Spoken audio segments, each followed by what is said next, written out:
After becoming a multi-millionaire with my video Kingdom Hearts Secrets, I knew I had to cash in on that success. Alright, but in all seriousness, I was actually pretty hesitant on making a video on Kingdom Hearts 2. Quite the opposite, in fact. Kingdom Hearts 2 is easily like top 5 favorite video games ever for me. I more just wanted to work on other things and kinda thought I wouldn't be able to make this video, to be honest. But the more I sat in it, the more I wanted to do it. I mean, if nothing else, it's a good excuse to replay the game. Kingdom Hearts 2 is one of the greatest games ever made, and I have no qualms about saying that. So if nothing else, let this video be an appreciation of the game in all its perfectly 2000s glory.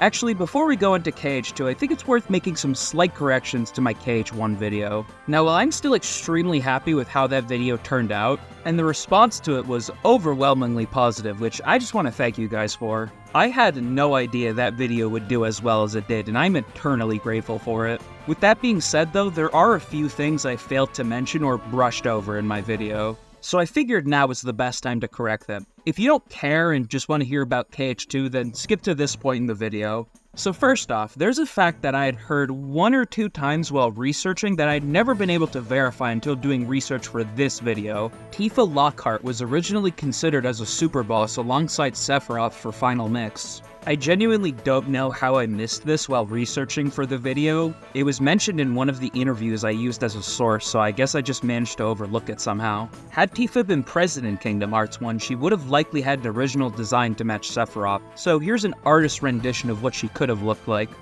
Another thing I missed was that Aya Bree from Parasite Eve was supposed to be in the game. Her role was eventually replaced with Aerith, and I genuinely don't know why, but that's just insane to me. I'd love to know if Disney would have approved Aya being in the game, but I have to assume not. Considering half of her official art is so risque, I think I would get age restricted just showing any of it on YouTube. One thing I got a few comments about was the Dream Sword. Some people told me that the Dream Sword was reobtainable, as it's the sword that makes up the core of the Ultima Weapon. Now, I had heard this before, but I had assumed this was just a fan theory, so I excluded it from the video. However, in researching, I found that they actually just straight up confirmed this to be the case. So no, this isn't a fan theory, it's actually just real, which kinda blew my mind. So yeah, the Dream Sword is actually kinda usable as a weapon in Kingdom Hearts 1. Technically, what I said still isn't entirely wrong, as the sword itself still isn't obtainable, but I still had to include this just because I don't think I've seen this anywhere else on the internet before. I don't even think it's listed on any of the Kingdom Hearts wikis. One thing I did get wrong was about the keychain. In the video, I said that Kingdom Hearts 4 was the first game to utilize the chain on the keyblade similar to these pieces of concept art. Well, it turns out there actually was a Kingdom Hearts game that had Sora use the keychain prior. It's featured in Kingdom Hearts Recoded as a command known as Chain Rave. So I don't feel too bad about missing this, but it's still good to point out that I was mistaken. Lastly, I learned about this incredible tactic you can use against Trickmaster. If you target the furnace with Blizzard while Trickmaster tries to light up his torches, you'll completely nullify it, making the second half of the fight trivial. There's a few other little things like the exact mechanics of the whole clock tower that I didn't really go into, but I think it's time we see what Kingdom Hearts 2 is hiding. Unlike the first game, Kingdom Hearts 2 doesn't have nearly the same amount of environmental secrets, but here's a few cute details I noticed. Let's start with a pretty common reference you'll find scattered throughout the Final Fantasy series. In Twilight Town, there's 2 shopkeepers named Jesse and Biggs. And then in Hollow Bastion, you'll find Wedge's shop. These are most well known as the other members of Avalanche in Final Fantasy VII, but Biggs and Wedge can be found in pretty much every Final Fantasy after. I actually didn't know until recently that those 2 in of itself are a homage to Star Wars. Something I never realized until making this video is that almost every command menu has a hidden Mickey in them. Some of them are fairly easy to spot, but others are quite subtle, like this one in the Underworld menu that briefly forms from the smoke, or this one that flashes from the Summon menu in Space Paranoids. I won't go over every single one, but as you're watching the video, try and see if you can spot any in the menus. They are extremely sneaky with some of them. Speaking of command menus, Final Mix added in this special command menu in Naminé's room based on Chain of Memories. There's even a hidden Mickey in this one too.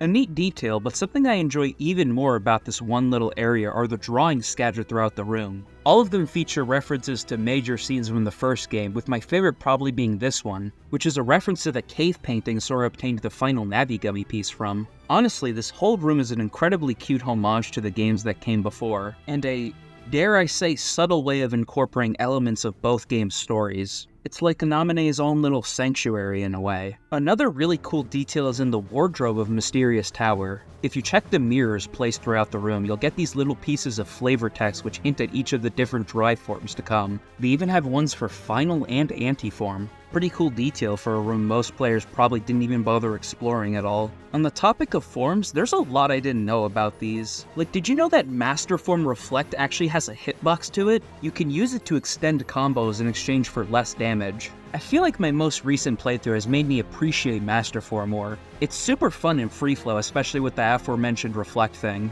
Another detail I managed to miss was that Final Form's Magnet actually drains enemies' HP constantly. This makes it pretty lethal without you even really having to do anything. Wisdom Form's Blizzard also has a unique property that I never knew about until recently. Did you know that it actually homes in on enemies? I really don't know how I missed this for all the years I've been playing this game. Wisdom actually has an odd design inconsistency. Unlike every other form, Wisdom Form's gloves don't change to match as they remain black. At first I thought this might just be a visual bug, but no, even official renders as well as merchandise show him with black gloves. Even his costume in Smash based on Wisdom Form has black gloves. So it's very clearly something specific to Wisdom Form's design. However, Kingdom Hearts 2.5's version of 2 actually changed the gloves to blue. I'm not super sure as to why this happened, but it's more than likely an oversight. That or it's a deliberate attempt to change the design. Anti-Form has a few interesting quirks too, like this weird dash that homes in on enemies that I've never understood the use for, especially because the animation is so long I usually just end up getting hit for it. He also has a special hanging animation, which is pretty cool and something you're very unlikely to see organically. Lion Sora also has some unique stuff, like this magic finisher you can get by finishing a combo with Square. You can also do this little drill finisher in the air with Square, which absolutely shreds health bars. Even Roxas has some special combos he can use with Square during his dual wield mode against Axel. On that note, Roxas has quite a few interesting little details about him as well. One fascinating tidbit I only learned from a Famitsu interview involves the 7 Wonders. If you die against Shadow Roxas, then you'll actually be given a buff that repeatedly stacks until you win.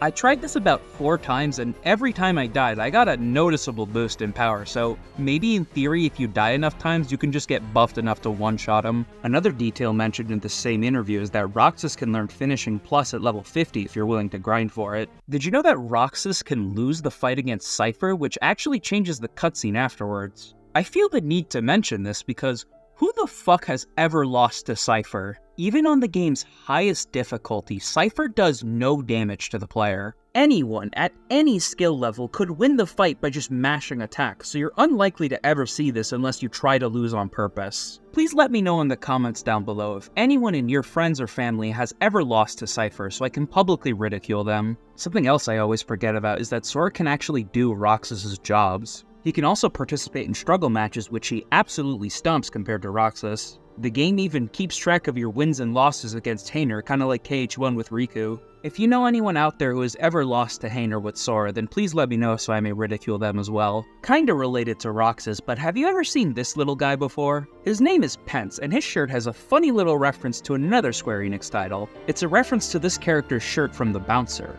The Bouncer is a 3D beat-em-up released for the PS2 in 2000, making it their first title on the console. The Bouncer is honestly more or less just a tech demo with not too much going for it outside of Tetsuya Nomura's designs. This one shirt is probably the only reference to the Bouncer that we'll ever see. Alright, this next thing isn't really an intentional secret, but I thought it was pretty funny, so I'm gonna talk about it here. Did you know that you can infinite Syax with Peter Pan? This trick is extremely trivial too. All you have to do is summon Peter Pan and do one jump attack over and over until he dies. It can even be used in the Data version of the fight. In fact, it's even easier to do on the Data version as he doesn't start off in Berserk mode like the normal fight does. You can use this as a source of infinite defense ups if you're into that sort of thing.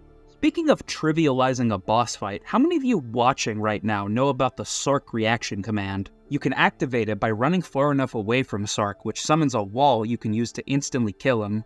This makes the fight significantly faster, and I'm honestly shocked more people don't know about it. Here's something I think 90% of players missed. You can actually lock on to worlds using R1. By doing this, you can instantly warp to any world nearby. This isn't like particularly useful or anything since you can only warp to worlds currently on screen. Ultimately not super useful, but it's kinda cool that they even thought about something like that.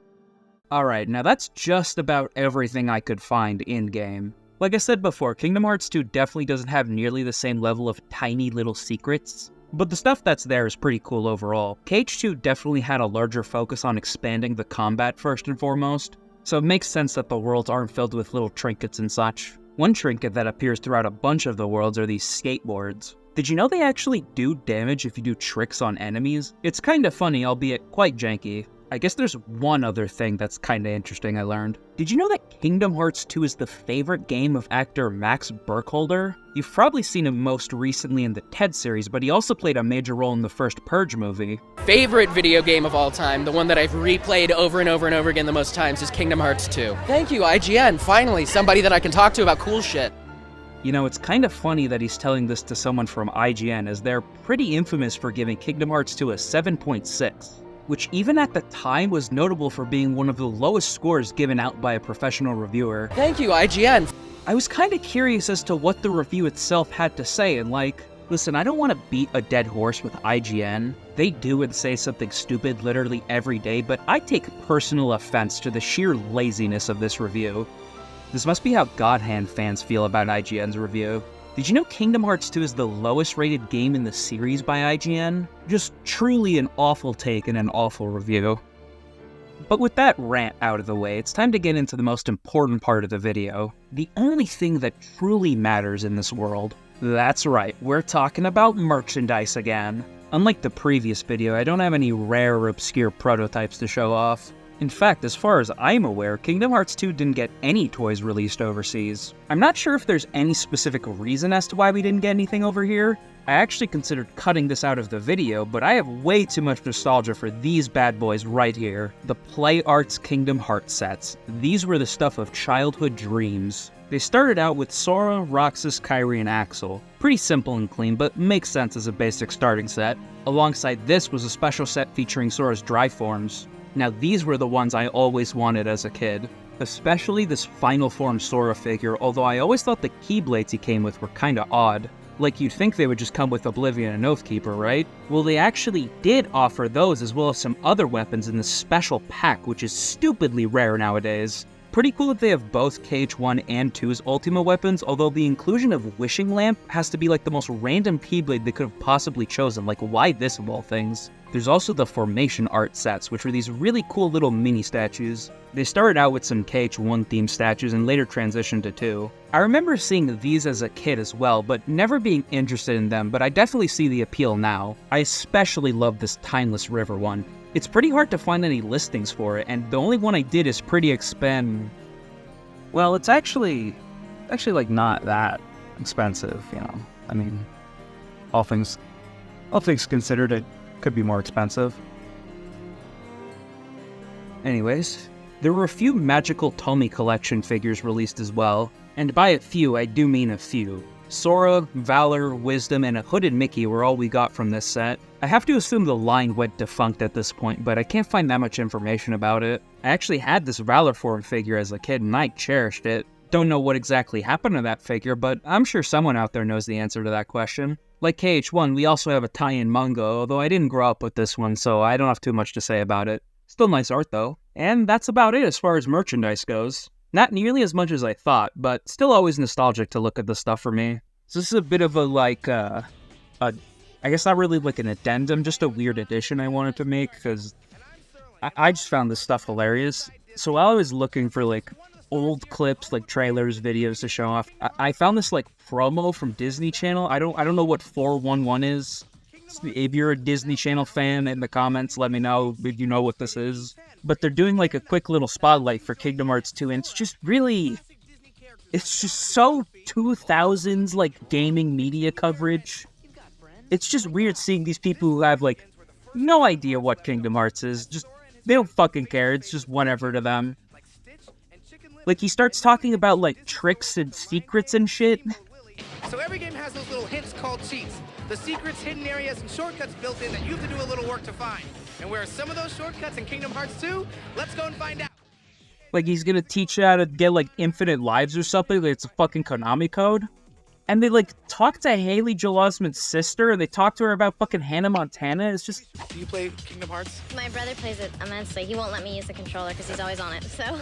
You're the main voice in this video game, but your sister's in Hannah Montana. What do you think about that? That's right. That's really exciting for my sister. She's loving her first few months on the show. And it's just so... like, they don't even ask anything about the game. Tell me about Miley Cyrus. We're best friends on the show. We automatically clicked as soon as we met each other. And the writers see us together, and they see the crazy things that we do. Oh, let's put it in the script. Okay. Also, Bill Hader is in this clip, and he says this. From the game. Gosh, Sora, the Heartless are coming. That's not a line from Kingdom Hearts 2, unless I'm mistaken. I don't think that's a line from Kingdom Hearts 2.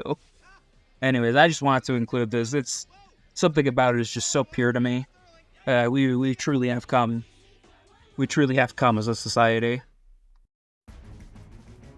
Alright, now it's time to get into the cut content. While there's not a ton of readily available concept art, the pieces we do have are interesting. These first two pieces are more so related to Chain of Memories, but I still thought they were relevant enough to include them here. First, we have an early design for Roxas, which definitely makes him look a lot more like Sora. Kinda curious as to what his full outfit looked like. We also have a piece depicting an early Twilight Town, which I dig the vibe of. Maybe a tad green, and I'm not sure it's what I'd picture as a Twilight Town, but I still like it regardless. It's kinda interesting to see one of the only things that stuck around from this original design was the train. We also have an early concept for a drive form that uses a Darth Maul style keyblade. Neat idea, but I could definitely see this not being super practical or fun to use in a game like KH2. Finally, we have these unused final boss forms. One was known as King, while the other was known as Centaur. There's some unused Xemnas audio that some people believe may have been related to these forms. Personally, I doubt that, but they're interesting nonetheless. That's about everything I have as far as concept art goes, so let's take a peek at KH2's reveal trailer. First shown off at Tokyo Game Show 2003, you can definitely tell the game's still in a pretty early state from the lack of gameplay. A lot of the shots in the trailer here seem like they were made exclusively for it, especially this shot of Sora, Donald, and Goofy fighting Neo Shadows in the Great Crest of Hollow Bastion. This is an area from Kingdom Hearts 1 that's completely missing in 2, but again, I doubt this was actually meant to be a real scene in the game. If it was a scene that was meant to be in the game, then it was definitely altered specifically for these trailers. There are definitely still scenes in this reveal trailer though that do closely resemble the final game. One scene shown here not present in the final game is one showing Donald freezing himself with Blizzard. It looks like this scene would have taken place prior to Sora's awakening. You never actually see the exact moment Donald and Goofy wake up, so this original scene likely filled that gap. Although it is possible this shot was just made for the trailer as well, as I couldn't exactly give you a reason as to why they removed it.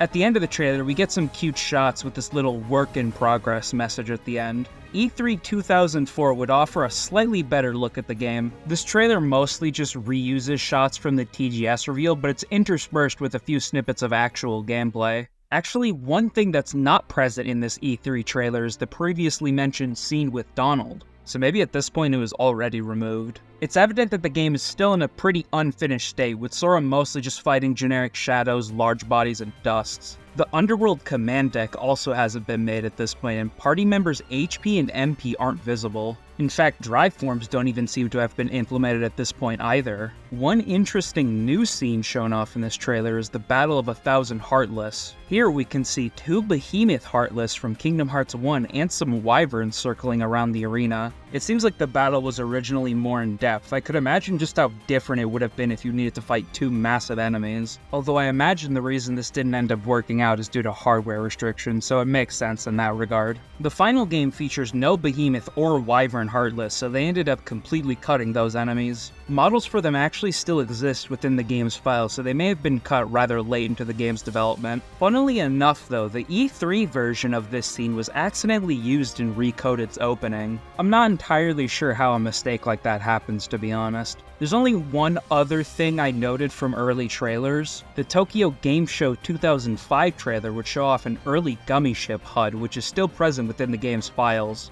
There's also this early version of Sora meeting Roxas, although again, I think this was mostly just made for a trailer. Alright, that's just about everything super interesting from early previews, so let's move on. From here I'll be talking about stuff from both interviews and various discoveries made within Kingdom Hearts 2 by the community. Huge shoutouts to the 13th Vessel, whose contributions have made huge strides for the Kingdom Hearts community. I'll be referring to one of their videos a lot, and I'd highly recommend watching it after this one for a more in-depth look at the specifics. To start, there was originally an item that restored drive mid-battle known as the Hero's Medicine. The only mention of this cut item is an Ultimania interview, as there's no remnant of it in the game. I can see why they didn't want it as a standard item, as it would definitely break the game. One item that does have a trace of it left in was the High Ether.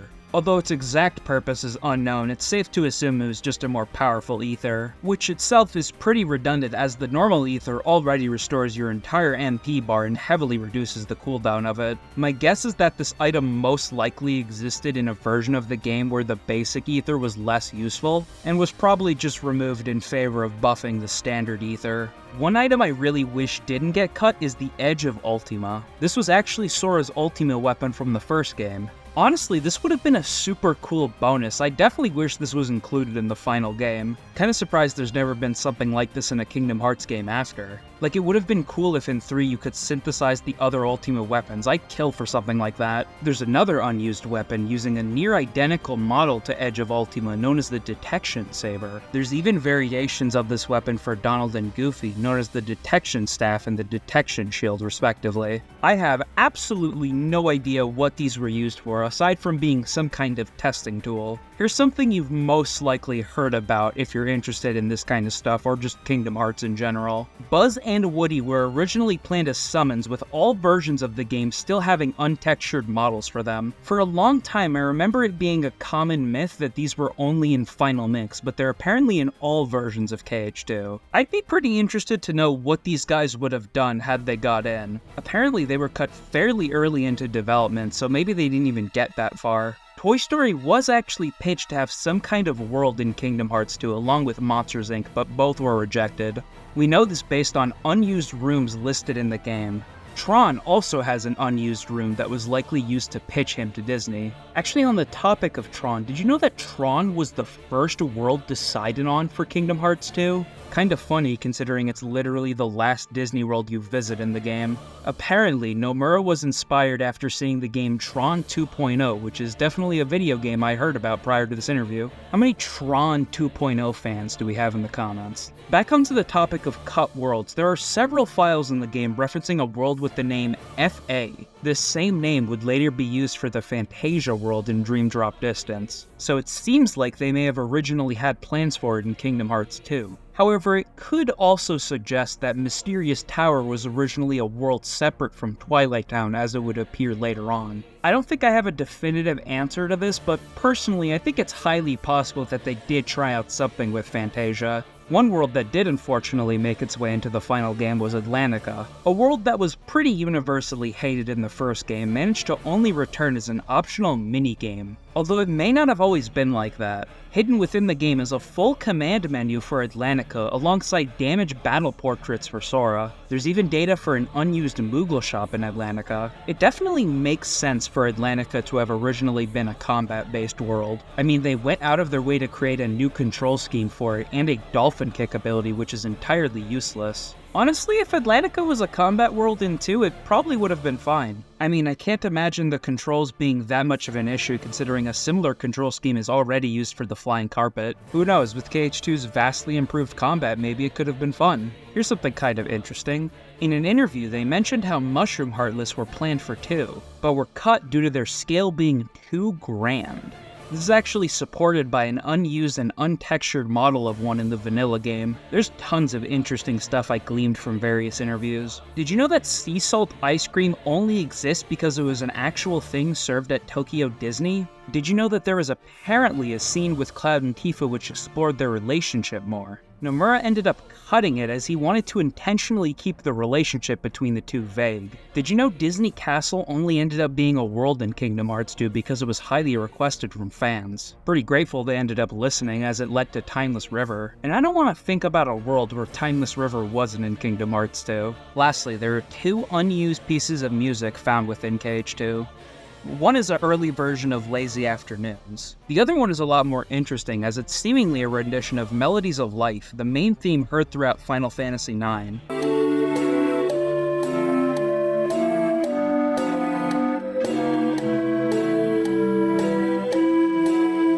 Although the song itself doesn't have real instruments attached to it, so custom ones had to be made to hear it. Presumably, this song had something to do with Vivi. And I'm honestly really sad this ended up getting cut. And that's just about everything as far as cut content goes. Once again, before I give my final thoughts, I'd like to briefly touch on some of KH2's version differences, as they're pretty interesting. Unlike before, the vanilla Japanese and US releases of KH2 are identical content-wise. However, the American release was slightly censored, especially to scenes in Port Royal. When William threatens to unalive himself, he originally pointed the gun at his head. This was changed in every other region to just have him put the gun down. The scene where Jack gets stabbed by Barbossa was also toned down as well, with the sword no longer staying in his chest. Kind of a pointless thing to censor, especially when the scene literally ends with a man being shot to death, but whatever. The Hydra's blood was also changed from red to green. Hey, so, bit of an interruption here. I'm an idiot. The Hydra does not in fact spew red blood, it is green. It's always been green in the Japanese version. I don't know where I got the idea that it was red from, but, yeah, it's green. In the international version, it's just like these little puffs of purple, black smoke that just come up when you hit them. So, yeah, might be. This one is sorta understandable. I know blood specifically causes issues with ratings. Plus, the green blood just kinda fits better in my opinion. Probably the funniest bit of censorship comes from Disney Castle of all places. During the last scene, prior to closing the keyhole, Daisy chases Donald around and kinda spanks him, I guess? I don't know, I'm not really sure what you'd call that. This was changed to just have her yelling at him. I guess they didn't feel comfortable depicting a potentially violent relationship. I mean, the scene still kind of depicts that anyways, with her chasing him around and screaming at him, so I'm not really sure there is much point to this either. But yeah, outside of those small scenes, the game's virtually remained the same. A little under 2 years after its release in Japan, the world was gifted with Kingdom Hearts 2 Final Mix. Final Mix offered a vast amount of new content, but let's start with the small stuff. First off, we have a new difficulty known as Critical Mode. This mode cuts Sora's maximum health in half, as well as has him take double damage. This makes battles a lot tenser, as your room for error is greatly reduced, especially in the early game, where you'll basically be getting two-shot by everything. Critical Mode does actually have some hidden benefits, however, as it gives Sora a 1.25 boost to his damage. It also starts you with more abilities, as well as significantly higher base AP, allowing you to equip a lot more abilities at once. Critical Mode is great, and I highly recommend trying it out if you never have. There were also some balancing changes, with the most notable being a nerf to the move Explosion. Originally, you obtained this ability after the first Agrabah visit. In Final Mix, you get the ability after the Tron revisit, making it one of the last combo modifiers most players will get. This does make a lot of sense, as Explosion is easily the best finisher in the game. One balance change I really hate in this version is what they did to Sweet Memories. Originally, this Keyblade had the Lucky Lucky ability, which made it an essential Keyblade for endgame grinding. Final Mix changed its ability to Drive Converter, which literally only makes it useful for grinding Master Form. I have no idea why they changed this. Maybe they just viewed the original as like too overpowered or something. Speaking of Keyblades, Final Mix added 2 new ones. 2 Become 1, obtained after defeating Roxas, who was added as a boss fight. The original game only had a cutscene fight with Roxas. The only real purpose of this Keyblade is to unlock Final Form, as its ability Light and Darkness just triggers Anti-Form or Final Form. It's also a good way to let players know that it's only possible to trigger Final Form after the Roxas encounter. Which, if you weren't aware, yeah, you can only get Final Form after the encounter with Roxas, which isn't something the vanilla game really clues you in on. The other Keyblade, Winner's Proof, is obtained by completing the Mushroom 13 side quest, which was fully implemented in Final Mix. This quest involves you traveling to various worlds and completing different challenges given by the mushrooms. In order to win, you have to hit a prerequisite high score. You'll know you've hit it when the mushrooms sprout fireworks after the minigame is over. They can even drop special weapons for Donald and Goofy, with the quality depending on how well you did in the minigame. It's a fun little quest, and I can definitely see why they weren't able to fully implement it in the vanilla game. Although the Keyblade itself is kinda middling, as its ability is just no experience. However, you also get one of the 3 proofs for completing this side quest. This is a special item which rewards Sora with a crown for each one obtained, starting at a bronze crown for 1 proof, then a silver for 2, and finally a sleek golden crown for all 3. Way more games need to award the player with gold crowns like this for accomplishing the game's toughest endgame challenges. And I do mean it when I say that, as in order to get the last 2 proofs, you'll need to conquer the data fights as well as Final Mix's new secret boss. The data fights are special super boss variants of every Organization 13 member. This includes the 5 members missing from KH2. They were added as their own special boss fights scattered throughout the worlds known as the Absent Silhouettes. Defeating them rewards the player with various recipes, allowing you to create stuff like Vexen's shield for Goofy and Lexius's axe for Donald, which are both pretty useless because magic for Goofy and strength for Donald are unbelievably pointless, but it's the thought that counts. Defeating Marluxia's Absent Silhouette rewards you with an extra drive gauge too, making it pretty worth going after. As for the data fights themselves, in order to access them, you'll need to first head through the special new area known as the Cave of Remembrance. This is essentially Kingdom Hearts 2's equivalent of a post-game dungeon, featuring some powered-up new enemy variants, as well as sections requiring maxed-out drive form abilities to progress. It's a neat little final area to explore, I quite enjoy it. Near the end of it, you'll end up fighting a gauntlet of nobodies, which can be quite difficult if you don't know what you're doing. At the end of it all lies the data fights, which you're free to tackle in any order you please. I love the data org, but not all of them are exactly good fights. Data Axel is probably one of my least favorite fights in the whole game, and Data Demix, which mostly just involves you spamming Wisdom Form Faraga on his clones until you win. But there's still a fun bonus for those seeking the extra challenge. The true test of skill comes in the form of the game's new secret boss, the Lingering Will. The fight can only be accessed after viewing Final Mix's new secret ending.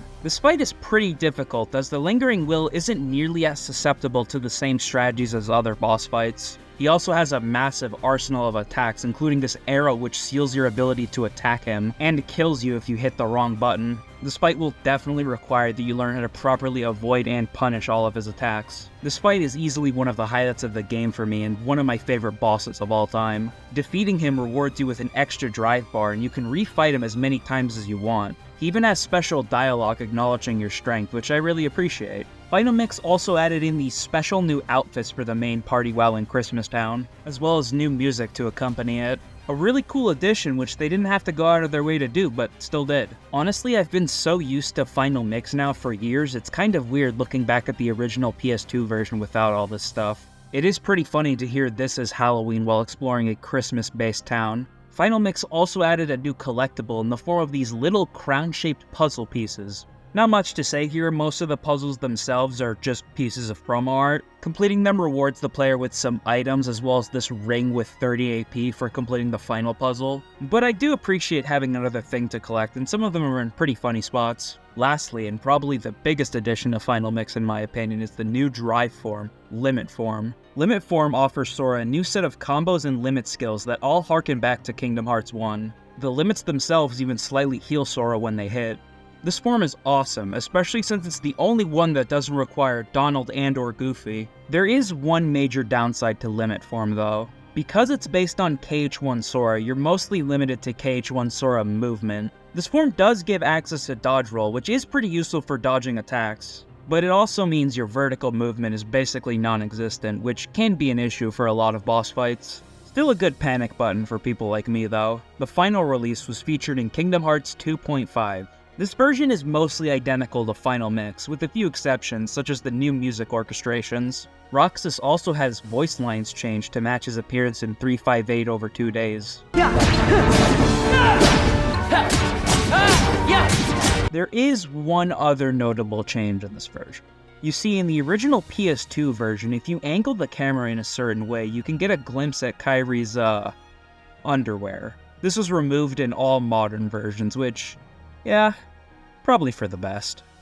And that's basically everything. As I said before, I genuinely believe Kingdom Hearts 2 is one of the greatest games ever made. There's just so much about this game that I adore that it's hard to put into words. There's still a lot that can be said about this game, so don't consider this like the ultimate Kingdom Hearts 2 video or anything. I just wanted to spread my personal fondness and appreciation for this game the only way I know how to.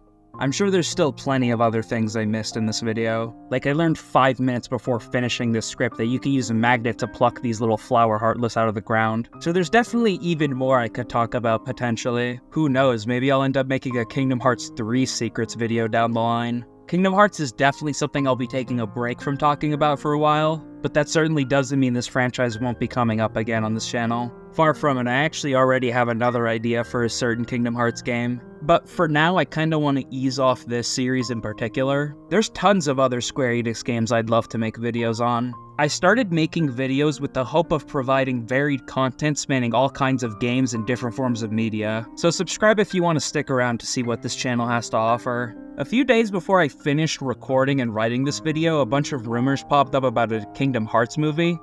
Personally, I hope it looks like this. Things haven't changed one bit. Well, it's a good thing we're on the job then. You forgot one very important thing, mate. I'm Captain Jack Sparrow. Merry Christmas! Woo!